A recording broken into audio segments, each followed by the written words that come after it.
I'm reading out of Eyes of Horus. It is one of Joan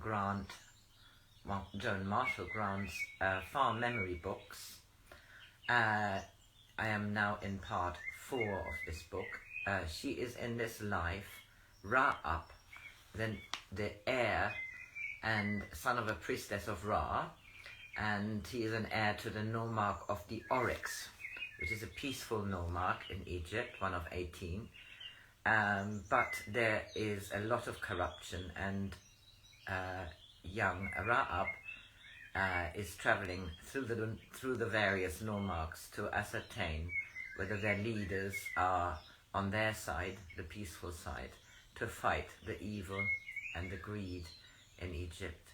This is chapter 6, and it is entitled Dark Silence. I had been 50 days in the royal city when Pharaoh returned there from his summer palace, which he had recently built where the river joins the sea. He announced that he would give audience to the intimates of the court on the day following his return, and to this audience I was taken by Heliokios. I found it difficult to visualize Pharaoh as a man whose puny hands were trying to strangle the greatness of Egypt, a man whom the watchers had condemned. To me, he was a legendary figure, almost as remote from individuality as a concept of power. The power of the gods, the power of Pharaoh, it was the same except in degree, just as the water of the Nile is the same water whether it carries a boat quietly on its course or breaks down an aqueduct and brings destruction. Ever since Royden has told me that this Pharaoh was only a puppet, I had wondered how he had borne the magic of the double crown, or set on his forehead the uraeus, and yet not perished as the tree would perish that dared the lightning. Did the winged pharaohs of the old years know of the impostor who wore the symbols of their heritage? Did they blame him for his foolhardiness, or sigh at the blindness of the descendants of their wise generation, who saw only the regalia and not what it symbolized? As the son and declared heir of a nomarch, I was entitled to a standard bearer in the royal presence. So it was arranged that when I entered the hall of audience, Sebek would follow me, carrying the ceremonial oryx, ivory with gold horns, on a rod of ebony banded with silver. My sphinx headdress was striped with gold thread, belt, pectoral, and the bracelets worn above the elbow were those designed for me by Neku. Everyone brought a gift to Pharaoh, a conventional sign of gratitude that once again they might be renewed by the light of his countenance. My gift was a casket of sesame wood, inlaid with ivory and mother of pearl in a hunting frieze of 4 hounds crying a leopard. The outer courtyard of the palace, paved with red granite, was lined with triple ranks of the royal bodyguard. They were magnificent in vermilion and yellow, their shields blazing as the sun challenged the burnished copper, each man as physically perfect as years of training could make him, each face immobile as a statue. In the hall of audience, Pharaoh sat alone on a great throne of black granite. His elder son, who, although middle-aged, had not been made co-ruler, occupied a small throne, a chair with a high back of gilded wood, that matched another on the other side of the dais, in which sat the second prince, a man 20 years younger than the royal heir and born of a different mother. Both of these secondary thrones were raised 1 step above the floor level, but the great throne was approached by 7 steps. On either side of Pharaoh stood a fan-bearer. They were Nubians of remarkable height, which was further increased by plumed headdresses. The fans of 24 ostrich feathers dyed brilliant purple were set in gold and ebony sticks fully 8 cubits long. Beside the dais were 2 leopards and a double leash. one was snarling at its attendant, a boy of about 14. Pharaoh was wearing the crown of the north, and within the circle of red gold the old head, shaven like a priest's, looked incongruous as an ostrich egg. The flesh was pouched under the little eyes, which peered malevolently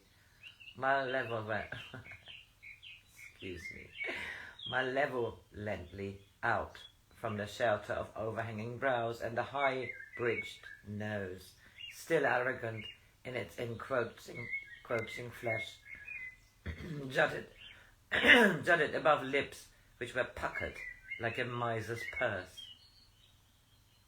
I knelt and touched the royal instep with my forehead. He deigned to take my gift, even to open the lid. Perhaps he was disappointed to find it empty of gold dust, but he said, "We consider ourselves pleased." Each word rustled past the dry lips like a rat hurrying out of a stubble field. With head bowed between my outstretched arms, I walked slowly backwards to join the ranks of those who had already presented their tribute, and who were now assembled between the double rows of lotus columns which soared a full 40 cubits to the roof. No one was permitted to speak in the royal presence, and I realized why Mary had said that the life of a courtier had the unreality of a tomb painting. A whisper of sandals on polished stone, an almost inaudible soughing of fans, the quick, shallow breathing of a woman standing near me, all served to accentuate the silence, as the sudden rustle of leaves pointed the hush before a storm breaks. The scent of flowers and heavily perfumed unguents lay on the air like oil on water. Yet the courtiers of Pharaoh were well disciplined. No face betrayed boredom, no one stirred or showed fatigue, though some of them must have been standing for more than 2 hours. I took a cautious pace to the right so as to increase my view. Now I could see Amenet, the vizier, still very young to hold so great an office, the son of a powerful father whose strength had kept this puppet on the throne. Eyes black and brilliant as a hawk's, the fierce nose of a warrior, the firm, narrow mouth of a lawgiver. Would he accept the role that might be offered to him by the eyes of Horus? Would it be from his loins that a new dynasty was born? Would he or the younger prince rule Egypt? The vizier was known as a man of strength, the just, the incorruptible. But he too cold to light his justice with compassion. There lay the only doubt in Rodin's mind. The new pharaoh must be strong, the chosen leader of the nomarchs, one whose sovereignty they would freely acknowledge, and in whose name they would unite Egypt. What had Rodin said? Only those who fear their own weakness are cruel. Pharaoh stood up, and like a field of corn bowed by the wind, the whole assembly made deep obeisance. Then he slowly descended from the throne. Only when the curtain which covered the door leading to his private apartments fell back into place did the silence splinter into a ripple of voices. They were like children released from the dull insistence of a scribe, decorous children who had been told they must not run about in the sun or get hot or dirty, but still children. Now the quality of the vizier was even more apparent. Though he used no tricks of pomp or dignity, he was a hawk among sparrows. 3 times during the next 7 days I attended some function at the palace. It did not take me long to see why the choice of the watchers lay between the vizier and the young prince, Menhet, for it was obvious that the royal heir was more contemptible even than his father. He had a weak, vicious face, pale, rather protuberant eyes, and a slack mouth with a pouting underlip. It pleased him to be gracious to me, and I was stupid enough not to realize that if I had been born a girl, he would have paid me no attention. So I was surprised when he sent one of his personal servants to ask me to be his guest for the evening. Heliokios said I must accept the invitation, since it was most unwise to offend the prince, especially now it was rumoured that Pharaoh was a dying man. I noticed that Heliokios was embarrassed, as though he wanted to tell me something and could not find the right words. Each of the princes had a house within the palace enclosure, and the one occupied by the royal heir was about the same size as the house of the two winds. There were no other guests, and the meal was served in a small pavilion which faced down a short avenue of almond trees leading to a large white building that seemed to have no windows. The prince asked me several questions about the oryx, but seemed disinterested in my replies. At first I thought he might have heard of the watchers and was seeking information, but later I decided that his questions were designed to put me at my ease. He seemed to be trying to minimize the difference in our ranks, and even dismissed the servants and poured wine for me himself. "You must not think of me only as your future pharaoh," he said. "You're my friend. You understand that? Pharaoh can deny nothing to his friends. I grew weary of the same faces, the same voices of the narrow circle of my father's court. They are so stupid and so circumspect. But you are different. You are someone to whom I need not fear to speak. We are men, and they are only children, or dotards." I grew still more puzzled. Why should this man, who was nearly 30 years older than myself, look for a friend in me? Why did he bother to flatter the son of a nomarch? "I know I can trust you," he went on. "One must keep secret from the common people, but between us there can be understanding. Being more than half divine, I do not find my pleasures in the way of ordinary mortals. It was my divinity which told me I could trust you, and my divinity is my protection. For if you were to betray me, you would die, as others died, whom I had to judge unworthy of my confidence." His voice was a little blurred, though of wine he had drunk sparingly. "You will find it pleasant being in the royal favour. I think it is doubtful that you will wish to be wearied with office.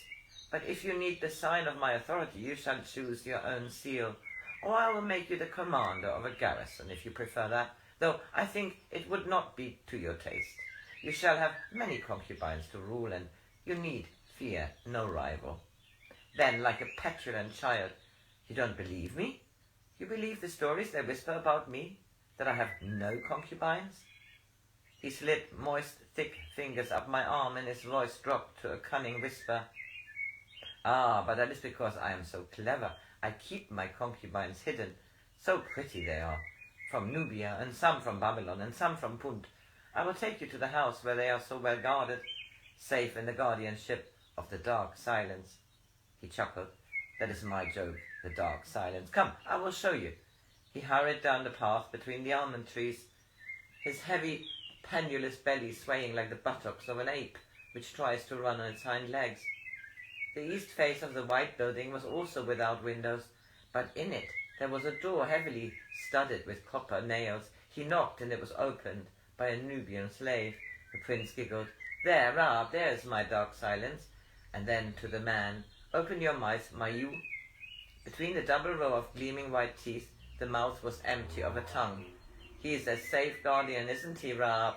He can't speak of my concubines, nor can he usurp any of my privileges, for his breech clout is as empty as his mouth." He shook with delighted appreciation of his joke, for which I was grateful, as it gave me time to conceal my disgust. When the door first opened, there had been a babble of voices. Then came the sound of a gong, followed by a sudden hush, broken by running feet. The prince nodded with satisfaction.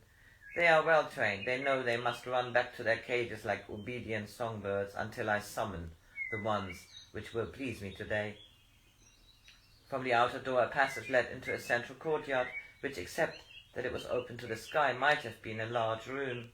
On three sides was a row of narrow doors, a bad lattice set in each one. The rest of the walls were covered with frescoes, the chief motive of the decoration being a large eye, a grotesque parody of the eye of Horus.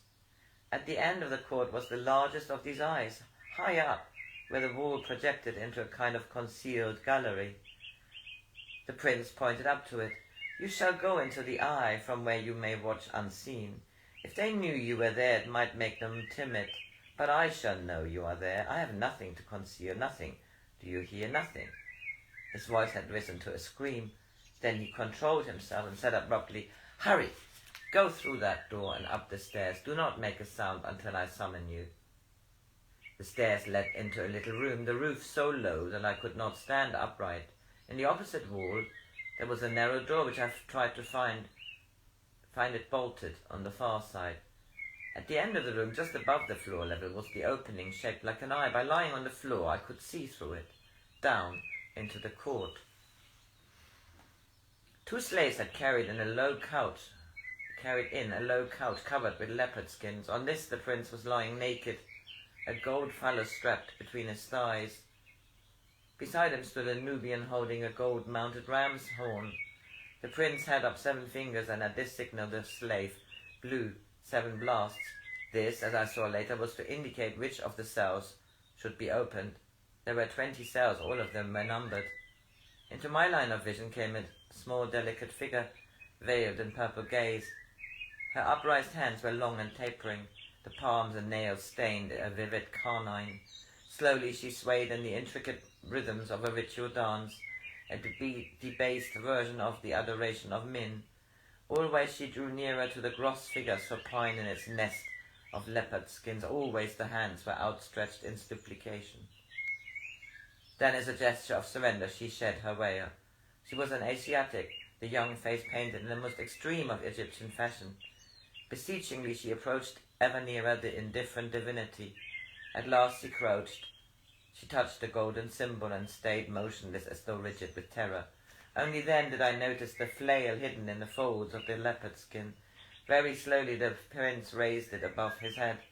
The thong sailed through the air. The girl's body seemed to break under them as she slid to the floor. A slave carried her away. The prince held up 3 fingers. Before the third note of the ram's horn had died away, there was a clattering like a furious monkey. Another slave let in a man, whose body was covered with a pelt of monkey skins. There was a wide metal collar round his neck, and he pretended to bite the man who led him by the heavy chain. He leapt forward, resting his weight on his knuckles like one of the great apes. He wrestled with the keeper, growling and snarling, and at last managed to sink his teeth in the slave's thigh until the blood spurted. The prince whistled like a man calling a dog. The human ape shambled towards him, fawning and slobbering as though in an ecstasy of abasement. "Down, Nyanga. You are no longer a man, you are an ape, and you were once a prince, do you remember? Your father tried to deny the might of Egypt, but my father was greater than yours. So he was defeated, and you were brought here as a slave. My mother was sorry for you and said you were to be brought up in the women's quarters of the palace. But you found out that the gods were jealous of me and dared not let me beget a son who would be greater even than its fathers, and so greater than they, for I am the equal of the gods. You dared to pity me, who will be Pharaoh of Egypt, who am divine. But I let you grow up in the palace. I even let you become a captain in the bodyguard. You had a wife and 3 children. They wept when they heard you had been killed in battle. But you had not been killed, had you, Nyanga? You were only wounded, and that for a time brought you a kind of forgetting, for the wound was in your head. When you woke up, you found yourself here. It was not until you were stronger that I told you I had caused your second wound. I do not like my apes to chatter in too deep a voice. Even if I were to let you go, the apes would not accept you into their tribe. You are an outcast from man and beast. You are too proud to go back to me, to see the wife who once admired you smiling at another husband. Your son is in the bodyguard now. Remember that if you should become disobedient, I shall have him brought here and show him that his father is an ape." The ferment of his hatred had risen to a climax. "Down, down, and drink my spittle from the floor." It was only after the next cell had been opened, it must have held 2 prisoners, and I had watched 2 Puntite boys go through a dreary parody of perversity, that I realized the first veiled figure was also a eunuch boy, emasculate as were even the guardians of this terrestrial cavern of the underworld. How was I going to prevent the prince from knowing my disgust? If there was a shadow of suspicion in his mind that I was going to compass his death, I should never get out of this prison. Somehow I must escape now. I crept down the stairs and found the door at the foot of them was bolted. My heartbeat seemed to hold the menace of distant drums. Then I remembered the other little door. Before I reached it, I heard it being unbolted. Another Nubian slave stood in the narrow opening, beckoning to me, and by a gesture she adjured silence. I had no other alternative than to follow him. It was no use fighting him. He was a prisoner as much as any of the others. Somehow I must get near enough to the prince to make him suffer a little of what he had wrought. My fingers flexed, and I found that I had lost my pectoral fear in the anticipation of how they would choke the last breath out of that horrid throat. The passage ended in another flight of steps, and the door at the foot of them swung open. The slave stood aside to let me pass. With a surge of relief, I found I was standing in a thicket of trees outside the palace walls. The slave put his hand on my eyes, then on my mouth. For a moment I thought he was going to strangle me. Then I knew he was using the only means he had to convey a message. You have seen nothing. You must say nothing. I nodded to show I understood. He stayed for a moment by the open door, watching me take the narrow path through the trees which led to the avenue of sphinxes and freedom.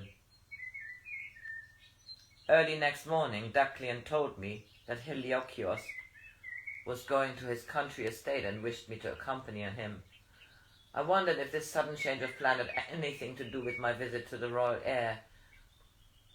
Did Heliokios think I was in danger and was making this excuse to get me away from the city? I must make sure of this before I agreed to go with him, so that if necessary I could warn Mary and arrange for us to escape together. I went upstairs to Heliokios' apartments and found him on the flat roof under the vine trellis feeding Mimu from a plate of fruit. He did not like being disturbed at that hour and looked surprised to see me. You seem worried, Rab. I hope you have not received ill news. That is what I have come to find out. Dacleon tells me you are leaving for your country estate this afternoon. No doubt you will want to inform Mary that you are going away for a few days. There will be plenty of time for you to do so, for it is only a 2-hour journey, and we need not leave until the cool of the evening. You said nothing to me yesterday about this change of plan. Is it because of me that you have made it? Because of you? Why should it be? Is it so surprising that I should decide to go to the country to see my steward about certain matters which require my ruling, without first consulting you? I know that any time spent away from Mary you consider wasted, but I had hoped you would be willing to spare an old man a few days of your company. Most men would be eager to see an estate which may one day be theirs, and a future husband of the daughter of the Gold Seal should be glad to know that his future possessions will be more numerous than they are at present. He was annoyed and ignored me while he peeled a fig for Mimu. I must apologize for what must have seemed a most ungracious answer to your invitation. I thought you were taking me away because I had the misfortune to be the guest of the royal heir, it being probable that such guests find it wiser to put themselves as far as possible beyond the power of their host. With the fig still in his hand and taking no notice of Mimu's impatience, he said, "Did he take you to the House of Silence?" "He did. I ought to have warned you. Most certainly I ought to have warned you. Many of us have looked through the eye, but not usually until we had been his guest on several occasions. He seldom invites a married man to his house, and I thought that as soon as your betrothal was announced, he should lose interest in you." "Have you ever been his guest?" "Yes, many years ago." "You have never been endangered by your knowledge?" "No, for I have been sensible enough not to discuss any details of the royal hospitality. Only those who have been sufficiently foolish to talk have, shall we say, been unfortunate. I have not discussed it with anyone." then the eye has not brought you dangerous knowledge. Even I do not know which of my friends have been there, though I know many of them must have. Pharaoh knows the value of his eldest son and delights in stressing his inferiority. It is perhaps largely the father's fault that the boy developed the mind of a monster. His body was injured as a child. A flesh wound in the groin became poisoned and took a long time to heal. Then it began to be whispered that the heir was impotent. He was a very cruel child. He ordered his dogs and cats to be emasculated, and once I saw him plucking the feathers from a live pigeon. I think cruelty became an outlet for the normal energies of the body, but even he did not dare to make an open scandal in the city. That is why he built the House of Dark Silence. Pharaoh doesn't mind how his eldest son amuses himself so long as it's not made public. He never allows his son to exercise the powers of co-ruler. That is why the heir likes to let people know that in his own way he has absolute authority over abject slaves. He would be destroyed and his body burned, for even the vultures would sicken on such carrion. Whatever your private thoughts may be, Ra-Up, you will not make such treasonable utterances whilst you are my guest.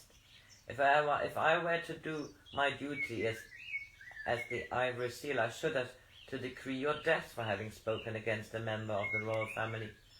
Fortunately, I did not hear your last remark, and have already forgotten that you were unwise enough to make it. This is the end of this chapter. Have a good Thursday.